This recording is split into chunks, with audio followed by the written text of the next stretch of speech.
Hello and welcome to Daily Tech Tutor. In this video, I'm going to tell you how to create a progress bar in Google Sheets. So let's get started with the video. So basically, we are going to use the wrapped formula and the conditional formatting.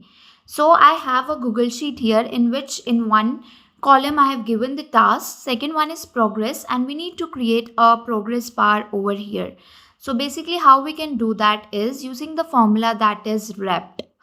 So first we're gonna write equal to and we are going to use the formula wrapped. So basically I've written a formula here. I'm going to explain you. Wrap, the first one is text to repeat. So the first one we are going to create is the number of progress we want in our progress bar. For example, here it's 25. So we will want 25. So that's why I have written the first one is this text to repeat for the number of progress it is. Next one is round. This is basically the round up to round up the decimal number if there is any. B2 is the number of progress that we see over in this column, and 20 are the block which we have imagined. For example, you can edit it as your wish as well. We want 20 blocks. The next step which we are going to take is for the left over progress bar. For example, the first we have taken for the 0.25%, for example 0.9%. The next one we want for the leftover progress bar. So for that we have 20 blocks in total. We can subtract it from the number of progress bar we have right now. Round minus B2 into 20. Once you have given this, just click on enter.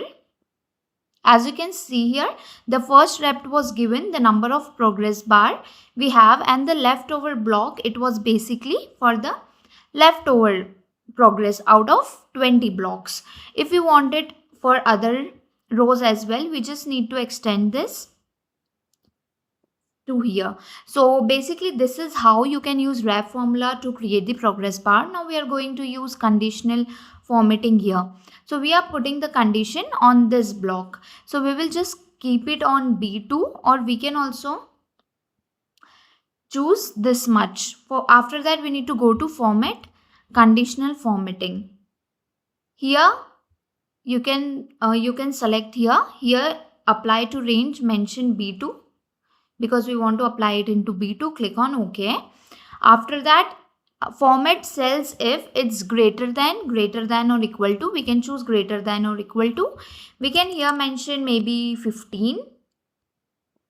Then we can go to the another side, that is color scale.